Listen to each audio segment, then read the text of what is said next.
الحمد لله نحمده ونستعينه ونستغفره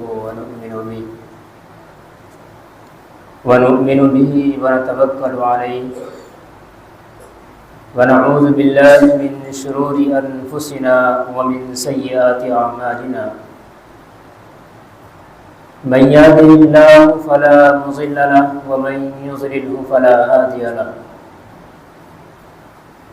ونشهد أن لا إله إلا الله وحده لا شريك له ونشهد أن سيدنا ومولانا محمدا عبده ورسوله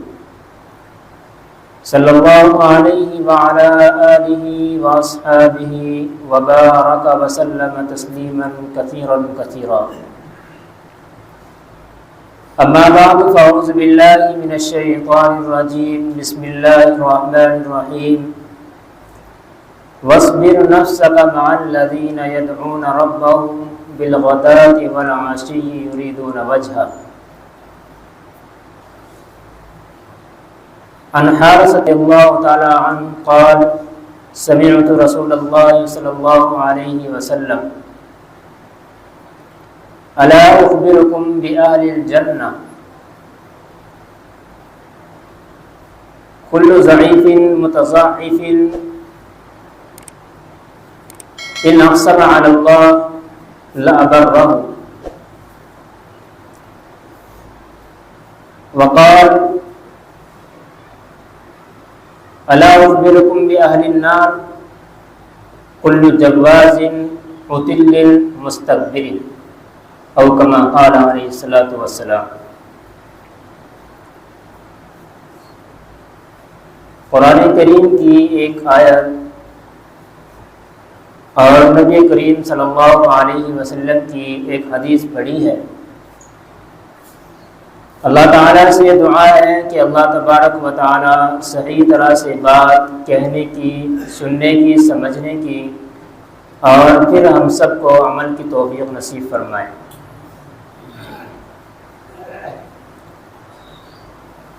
انسان کو اللہ تبارک و تعالی نے دنیا میں بھیجا ہے اور اس کو جینے کے سلیقے طور طریقے بھی سکھلائے۔ ابھی قرآن کریم کی جو آیت آپ کے سامنے پڑھی ہے، اس آیت میں بھی زندگی کے ایک پہلو پر اللہ تبارک و تعالی نے رہنمائی فرمائی ہے، اور نبی کریم صلی اللہ علیہ وسلم کی حدیث مبارکہ کے ذریعے سے اس پر عمل کیسے کیا جائے، یہ تمام باتیں ہم کو سکھلائی گئی اور بتلائی گئی ہیں۔ نبی کریم صلی اللہ علیہ وسلم کو کون نہیں جانتا؟ ہر مسلمان کا ایمان اور یقین ہے کہ آپ صلی اللہ علیہ وسلم ہی ایک ایسی ہستی ہیں کہ اللہ تبارک و تعالیٰ نے جن کو آخری نبی بنا کر کے بھیجا ہے، اور پوری امت کے لیے، صرف انسانوں کے لیے ہی نہیں بلکہ آپ صلی اللہ علیہ وسلم کو جنات تک کے لیے نبی بنا کر کے بھیجا گیا۔ دوسری جگہ قرآن کریم میں ارشاد ہے لقد کان لکم فی رسول اللہ اسوۃ حسنہ۔ آپ صلی اللہ علیہ وسلم لوگوں کے لیے ایک نمونہ ہے، ایک آئیڈیل ہے۔ انہوں نے دکھلایا ہے اور سکھایا ہے کہ ہمیں زندگی گزارنی کیسے۔ آپ صلی اللہ علیہ وسلم کی تعریف میں، آپ کی ثنا میں پورا قرآن کریم رب کریم نے نازل فرما دیا، لیکن اس کے اندر بھی 2-3 مرتبہ آپ صلی اللہ علیہ وسلم نے آپ صلی اللہ علیہ وسلم کو اللہ تبارک و تعالی نے عتاب کیا ہے اور سمجھایا ہے ایک محبتانہ انداز میں۔ انسان دنیا میں کوئی چھوٹا، کوئی بڑا، کوئی موٹا، کوئی پتلا، کوئی مالدار، کوئی غریب، یہ کیٹیگریاں انسانوں کی ہوتی ہے، اور اللہ تبارک و تعالی نے رکھ رکھی ہے اس طرح کی، تاکہ ایک دوسرے کے ذریعے سے ایک دوسرے کا کام چلتا رہے اور بیلنس بنا رہے۔ نبی کریم صلی اللہ علیہ وسلم بہت حریص تھے کہ کسی طریقے پر بڑے بڑے سردار جو کفار کے سردار تھے یہ ایمان لے کر کے ایمان میں داخل ہو جائیں، اسلام لے آئیں، ایمان لے آئیں، اللہ تبارک و تعالیٰ کا ایک ہونا جان لیں اور اللہ تبارک و تعالیٰ کے ساتھ کسی کو شریک نہ کریں۔ بہت حریص تھے آپ صلی اللہ علیہ وسلم اس بات کے اوپر۔ قرآن کریم میں آتا ہے لعلک باخع نفسک علی آثارہم ان لم یؤمنوا، کہ آپ کو ہم دیکھ رہے ہیں کہ آپ اپنے آپ کو گھونٹ رہے ہیں۔ ایک انسان کی نیچر ہوتی ہے کہ جب اس کی کوئی بات نہیں سنتا وہ سوچتا ہے یار کیا کروں میں ان کو، کیسے بتاؤں، کیسے سمجھاؤں کہ ان کی بات کچھ سمجھ میں آ جائے۔ آپ صلی اللہ علیہ وسلم رات دن اسی محنت میں لگا کرتے تھے اور سوچا کرتے تھے کیسے کروں۔ تو اللہ تعالیٰ نے کہا ہے کہ آپ اس کی وجہ سے، ان کفار کی وجہ سے آپ اپنے آپ کو تکلیف میں ڈال رہے ہیں، اپنی جو صحت ہے آپ اس کو خراب کر رہے ہیں، گویا کہ علم یؤمنوا کی اس وجہ سے کہ یہ ایمان نہیں لا رہے۔ آپ صلی اللہ علیہ وسلم ایک مرتبہ بیٹھے ہوئے تھے، کفار مکہ کچھ سرداران قریش آپ کے پاس حاضر ہوئے اور کہنے لگے کہ ہمیں کچھ باتیں بتائیں۔ سردار تھے بڑے بڑے، کوئی مالدار ہے، کسی کو عہدے، کوئی اور بڑے عہدے پر فائز ہے، تو اس طریقے پر لوگ بیٹھے ہوئے آپ صلی اللہ علیہ وسلم سے معلوم کر رہے تھے۔ آپ صلی اللہ علیہ وسلم نے سمجھا کہ آج اچھا موقع ہے کہ ان لوگوں کو ایمان کی دعوت دی جائے، آج بہترین موقع ہے کہ ان کو ایمان سکھایا جائے تاکہ یہ لوگ کسی طریقے سے بات سمجھ کر کے ایمان کے اندر داخل ہو جائیں۔ ابھی آپ بتا ہی رہے تھے کہ اچانک حضرت عبداللہ ابن ام مکتوم رضی اللہ تعالیٰ عنہ جو ایک نابینا صحابی ہیں اور جن کو آپ صلی اللہ علیہ وسلم نے مسجد نبی کا مؤذن قرار دے رکھا تھا، مسجد نبی کا مؤذن بنا رکھا تھا، اچانک سے آئے۔ اب بیچارے نابینا صحابی، ان کو معلوم نہیں ہو سکا کہ آپ صلی اللہ علیہ وسلم کے پاس کون لوگ ہیں، کیسے لوگ ہیں، چھوٹے لوگ ہیں، غریب ہیں، مالدار ہیں، کچھ پتہ نہیں چل سکا بیچاروں کو۔ تو انہوں نے آپ صلی اللہ علیہ وسلم سے سوال کر دیا۔ بس جب انہوں نے سوال کیا تو آپ صلی اللہ علیہ وسلم کے دل میں خیال ہوا کہ یار عبداللہ ابن ام مکتوم بیچارہ صحابی بڑا زبردست انسان ہے، میرے پاس آیا ہے اور میرے پاس اکثر رہتا بھی ہے، کیوں نہ میں اس کو اس وقت سے ٹال کر کے دوسرے وقت میں بلا لوں۔ جیسا کہ عام طور پر ہوتا ہے، کبھی کبھی جو قریبی ہوتا ہے اگر کوئی باہر کا آ جائے کہ بھائی یہ مہمان ہے، یہ چلے جائیں گے، اس کے بعد آپ آ جانا، آپ تو یہیں کے رہنے والے ہو۔ تو آپ صلی اللہ علیہ وسلم نے ابھی صرف یہ سوچا ہی تھا کہ اللہ تبارک و تعالیٰ کی طرف سے پکڑ آ گئی، فوراً ڈانٹ آ گئی اللہ تبارک و تعالیٰ کی طرف سے، ایک محبتانہ انداز ہوتا ہے۔ تو آپ صلی اللہ علیہ وسلم کو بتلایا عبس وتولی کہ اے نبی، ہم نے آپ کو دیکھا کہ آپ نے عبداللہ ابن ام مکتوم رضی اللہ تعالیٰ عنہ کو دیکھ کر کے تھوڑا سا منہ پھیرا ہے، روگردانی کی آپ نے، گویا کہ حالانکہ وہ اس اعتبار سے نہیں کہ یہ حقیر ہے، بلکہ آپ نے صرف یہ سمجھا تھا کہ اس وقت میں نہ بتا کر کے ابھی یہ سرداران قریش میرے پاس بیٹھے ہوئے ہیں، ابھی میں ان کو سمجھا دوں، اس کے بعد عبداللہ کو بتا دوں گا۔ لیکن اللہ تبارک و تعالیٰ کو یہ بات پسند نہیں آئی۔ اللہ تبارک و تعالیٰ نے فوراً آپ صلی اللہ علیہ وسلم کو پکڑ لیا اور کہا عبس وتولی ان جاءہ الاعمی، اس وجہ سے کہ آپ کے پاس ایک نابینا صحابی آئے ہیں، آپ یہ سمجھتے ہیں کہ یہ نابینا ہے۔ پھر اللہ تبارک و تعالیٰ نے بتلایا اور اصول سمجھا دیا زندگی کا، وما يدريك لعله يزكى او يذكر فتنفعه الذكرى اما من استغنى فانت له تصدى۔ ہم تو آپ کو دیکھتے ہیں کہ آپ ان لوگوں کے پیچھے پڑے ہیں جو بالکل بے نیاز ہے، جو کسی چیز کو سمجھنے کی اور سننے کی صلاحیت ہی نہیں رکھتے، وہ کوشش ہی نہیں کرتے، وہ اپنے گھروں کے اندر پڑے ہوئے رہتے ہیں، اور یہ بیچارہ اتنی دھوپ میں چل کر کے آپ کے پاس بات معلوم کرنے کے لیے آیا، آپ نے اس کو منع کر دیا۔ تو یہاں سے پتہ چلتا ہے کہ اللہ تبارک و تعالیٰ نے طالب کو مقدم رکھا ہے، جو طلب کرنے کے لیے آئے پہلے اس کو سامنے رکھا جائے، جو چاہتا ہی کچھ نہیں ہے، جو سمجھنا چاہتا ہی نہیں کہ مجھے کچھ سمجھایا جائے اور میری سمجھ میں بات آ جائے، اللہ تعالیٰ نے کہا ایسے لوگوں کے پیچھے پڑنے کی ضرورت نہیں ہے۔ فَأَنْتَ لَهُ تَصَدَّى، یہ تو ہٹے ہوئے، آپ ان کے پیچھے پڑ گئے۔ آپ صلی اللہ علیہ وسلم کو جب یہ آیات آپ پر نازل ہوئی تو بڑا افسوس ہوا آپ صلی اللہ علیہ وسلم کو۔ روایات کے اندر آتا ہے، مفسرین کرام نے لکھا ہے کہ جب یہ آیات نازل ہوئی اس وقت سے لے کر کے آپ صلی اللہ علیہ وسلم نے حضرت عبداللہ ابن ام مکتوم رضی اللہ تعالیٰ عنہ کی اتنی قدر بڑھا دی تھی کہ اگر کسی ویسے وقت کے اندر آپ اگر آرام کے اندر بھی ہیں اور یا آپ صلی اللہ علیہ وسلم کے پاس وہ آ بھی نہیں رہے ہیں، صرف سامنے سے گزر رہے ہیں، تو آپ صلی اللہ علیہ وسلم فوراً کھڑے ہو جایا کرتے تھے اور فخر انداز میں کہا کرتے تھے یہ وہ شخص جا رہا ہے جس کی وجہ سے اللہ تبارک و تعالیٰ نے مجھے ڈانٹا تھا، جس کی وجہ سے اللہ تبارک و تعالیٰ نے میری پکڑ کی تھی۔ یہ فخری انداز میں کہا کرتے تھے آپ صلی اللہ علیہ وسلم۔ یہ بات نہیں کہ ان کی وجہ سے مجھے مار لگی ہے، مجھے تھپڑ لگا ہے، یہ ایسا نہیں ہے۔ یہ ایسا ہے کہ اللہ تبارک و تعالیٰ کی نظر میں اس بندے کی اتنی وقات ہے کہ اس کو تھوڑا سا ٹائم سے دوسرے ٹائم میں بلانے کی وجہ سے اللہ تبارک و تعالیٰ نے میری پکڑ فرما لی۔ یہ صحابہ کرام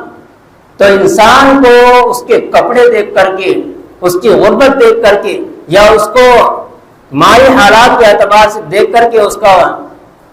لیول نہ لگایا جائے کہ بھائی یہ کیسا انسان ہے، ہمیں اس سے بات کرنے کی ضرورت نہیں ہے۔ بہت اس طرح کے واقعات آپ کو دنیا میں ملیں گے کہ لوگ مالداری کے اوپر سارے فیصلے کر بیٹھتے ہیں۔ یہ مالدار ہے تو اس کو پہلے رکھا جائے گا، یہ غریب ہے بیچارے ان کو لائن میں کھڑا کر دو۔ آج حالات دیکھ لیں آپ کہ کتنی جگہ پر ہے، صرف غیروں کے نہیں بلکہ اپنے اندر بھی یہ چیز سما گئی ہے۔ آپ صلی اللہ علیہ وسلم کو جب یہ بات یہاں کہی گئی تو آپ صلی اللہ علیہ وسلم نے بہت کنٹرول کیا اس بات کے اوپر۔ ایک مرتبہ کا واقعہ ہے کہ آپ صلی اللہ علیہ وسلم کو بڑے بڑے سرداران قریش جو مکہ کے سردار تھے آ کر کے کہنے لگے کہ ہم چاہتے ہیں کہ آپ ہم کو اچھی اچھی باتیں بتائیں، اپنے ایمان کی باتیں بتائیں کہ آپ کیا سکھاتے ہیں لوگوں کو۔ تو آپ صلی اللہ علیہ وسلم نے ارشاد فرمایا، اور ہاں انہوں نے ایک شرط یہ رکھی، لیکن ہم آپ کے پاس ایسے وقت میں حاضر ہوں گے جس وقت آپ کے پاس یہ غربا یہ مساکین لوگ نہ بیٹھے ہوں۔ آپ صلی اللہ علیہ وسلم کو بڑا افسوس ہوا کہ بات سننے کے لیے بھی آئے ہیں اور شرط بھی لگا رہے ہیں، سمجھنا چاہتے بھی ہیں شرط بھی لگا رہے ہیں۔ تو آپ صلی اللہ علیہ وسلم کو قرآن کریم نے کہہ دیا نہیں، وَلَا تَطْرُدِ الَّذِينَ يَدْعُونَ رَبَّهُمْ بِالْغَدَاةِ وَالْعَشِيِّ يُرِيدُونَ وَجْهَهُ کہ اے نبی آپ ان لوگوں کو بالکل الگ تھلگ نہ کریں۔ کیوں؟ یدعون ربهم وہ اپنے رب کو پکارتے ہیں، بالغدات صبح کو بھی، والعشی یریدون وجہ اور شام کے وقت بھی، اور صرف ان کا مطلب دکھانا نہیں ہے، ان کا مقصد دکھانا نہیں ہے، بلکہ وہ اللہ تبارک و تعالیٰ کی رضا کے لیے، اللہ تبارک و تعالیٰ کی خوشنودی کے لیے اللہ تبارک و تعالیٰ کو صبح شام پکارتے ہیں اور اللہ تبارک و تعالیٰ کو یاد کرتے ہیں۔ آپ صلی اللہ علیہ وسلم کے اوپر جب یہ آیت نازل ہوئی آپ نے فوراً کہہ دیا اگر سننا چاہتے ہو، کوئی بات سمجھنا چاہتے ہو تو ان لوگوں کے ساتھ بیٹھنا پڑے گا، ورنہ میں آپ کے لیے کوئی الگ سے ٹائم یا الگ سے مجلس نہیں لگا سکتا۔ یا آپ صلی اللہ علیہ وسلم نے بیان کر دیا اور بتا دیا کہ اگر تمہارے دل میں آئے اور تم چاہتے ہو تو آ جاؤ، ان کے ساتھ بیٹھ جاؤ، اور اگر نہیں چاہتے تو اللہ تبارک و تعالیٰ تم سے بے نیاز ہے، اور اس کا نبی اس کا رسول تم سے بے نیاز ہے، کوئی ضرورت نہیں تمہاری یہاں پر۔ اللہ تبارک و تعالیٰ نے یہ آیات انسان کو دکھائی، سمجھائی کہ بھائی ایسے ایسے حالات ہوتے ہیں، تو یہ ایسا نہیں کہ بھائی انسان کے تھوڑے سے کپڑے دیکھ کر کے، اس کا تھوڑا رتبہ دیکھ کر کے اس کو ایک سائڈ میں لگا دیا جائے۔ اگر بڑا رتبہ ہے تو اس کا کام جلدی کر دیا جائے، چھوٹے رتبے والا ہے، غریب ہے، کوئی کالا پلوٹا ہے، کوئی ویسا انسان ہے کہ جس سے انسانوں کو گھن آتی ہے، فوراً اس کو سائڈ میں لگا دیا جائے، ایسا نہیں ہونا چاہیے۔ ایک صحابی ہے حضرت زائر رضی اللہ تعالیٰ عنہ صلی اللہ علیہ وسلم کے بہت پیارے صحابی ہیں، بڑا زبردست واقعہ ہے، ابھی کتاب میں اس کو مطالعہ کیا تو آنکھوں سے آنسو ٹپکنے لگے کہ یار کیسے آپ صلی اللہ علیہ وسلم کے عادات اور اخلاق تھے، کیسے آپ صلی اللہ علیہ وسلم امت کو سمجھایا کرتے تھے اور بتلایا کرتے تھے کہ بھائی نہیں، یہاں کالے پلوٹا اور گورا مورا کچھ نہیں ہوتا، پھر اللہ نے انسان بنایا ہے، کوئی کالا ہے کوئی گورا ہے، سب اللہ کی مخلوق ہے۔ حضرت زائر رضی اللہ تعالیٰ عنہ بہت کالے صحابی ہیں، حبشہ جیسے حضرت بلال حبشی رضی اللہ تعالیٰ عنہ کے بارے میں آتا ہے، بہت کالے کلوٹے، بدصورت دیکھنے کے اعتبار سے، ابھی بیچارے آپ صلی اللہ علیہ وسلم کے پاس کبھی کبھی آ جایا کرتے تھے، بات کرنے کے لیے، بیٹھنے کے لیے، کچھ معلوم کرنے کے لیے آپ صلی اللہ علیہ وسلم کے پاس آ جایا کرتے تھے۔ تو آپ صلی اللہ علیہ وسلم نے ایک مرتبہ دیکھا کہ بازار کے اندر موجود ہے، کتنے بڑے بڑے صحابی جو مالدار تھے اور تجارت کر رہے تھے، بازار لگا رکھا تھا لوگوں نے وہاں پر. آپ صلی اللہ علیہ وسلم نے جب ان کو دیکھا تو آپ پیچھے سے گئے تاکہ ان کو معلوم نہ. آپ ابھی پیچھے سے جب گئے تو ایک دوست جس طرح کبھی کسی دوست کی آنکھیں بند کر لیتا ہے، آپ صلی اللہ علیہ وسلم نے فوراً جا کر کے پیچھے سے آنکھیں بند کر لی. ان کو بڑا خدشہ ہوا، ڈر سا لگا حضرت زاہد رضی اللہ تعالیٰ عنہ کو، تو یہ چونک گئے. آپ صلی اللہ علیہ وسلم نے کہا من یشتری العبد، ہے کوئی جو غلام خرید سکے؟ بس یہ الفاظ سننے تھے. ابھی تو چھٹانے کی کوشش کر رہے تھے حضرت زاہد رضی اللہ تعالیٰ عنہ آپ صلی اللہ علیہ وسلم سے اپنے آپ کو، کیونکہ معلوم نہیں تھا کس نے آنکھیں بند کی ہے، بس چھٹانے کی کوشش کر رہے تھے. لیکن جیسے یہ لفظ کان میں پڑا فوراً سمجھ گئے نبی ہیں آپ صلی اللہ علیہ وسلم ہے اور انہوں نے میری آنکھوں کو بند کیا ہوا ہے. تو ابھی جب یہ بات آپ صلی اللہ علیہ وسلم نے کہی ہے کوئی جو غلام خرید سکے، تو آپ صلی اللہ علیہ وسلم کے یہ الفاظ سن کر کے حضرت زاہد رضی اللہ تعالیٰ عنہ فوراً اپنی کمر کو پیچھے سے آپ صلی اللہ علیہ وسلم کے بدن سے لگانے لگے. آپ صلی اللہ علیہ وسلم سے مس ہونے لگے کہ زیادہ سے زیادہ میرا بدن آپ صلی اللہ علیہ وسلم سے ٹچ ہو جائے. کیوں؟ آپ صلی اللہ علیہ وسلم کے پاس ایسے ایسے صحابہ موجود تھے، جیسا کہ آتا ہے روایات کے اندر، کتنا مال دولت اللہ تبارک و تعالیٰ نے دیا ہے، لیکن اگر آپ نے کسی سے مذاق یا استہزاء کیا ہے تو صرف حضرت زاہد رضی اللہ تعالیٰ جو جسم کے اعتبار سے کالے کلوٹے، چہرے کے اعتبار سے بدصورت، تو آپ اور مالداری کے اعتبار سے اس میں لکھا ہے مالدار بھی اتنے نہیں تھے، بس کبھی فاقہ ہو گیا کبھی کھانا کھا لیا، ایسے چلا کرتا تھا ان کا کام. تو اپنے آپ کو چمٹا رہے ہیں حضرت زاہد رضی اللہ تعالیٰ. بس جب انہوں نے یہ لفظ سنا تو ان کی زبان سے ایک لفظ نکل گیا کہ یا رسول اللہ آپ مجھے غلام کہہ رہے ہیں، اور غلام میں تو ایک ایسا بدصورت ہوں کہ میری کوئی قیمت ہی نہیں. بس ان کی زبان سے جیسے یہ لفظ نکلا آپ صلی اللہ علیہ وسلم نے فوراً کہا کہ اے زاہد، ان لوگوں کے پاس اگرچہ تیری قیمت نہیں ہے، یہ تجھے کوڑے میں خریدیں گے، لیکن اللہ تبارک و تعالیٰ کے یہاں تیرا رتبہ جتنا بڑا ہے وہ اللہ تبارک و تعالیٰ جانتا ہے یا میں جانتا ہوں. مجھے اللہ تبارک و تعالیٰ نے جتنا بتایا ہے اور اللہ تبارک و تعالیٰ تو جانتا ہی، تو اپنے آپ کو کمتر نہ سمجھ. اسی ایک اور حدیث میں آپ صلی اللہ علیہ وسلم نے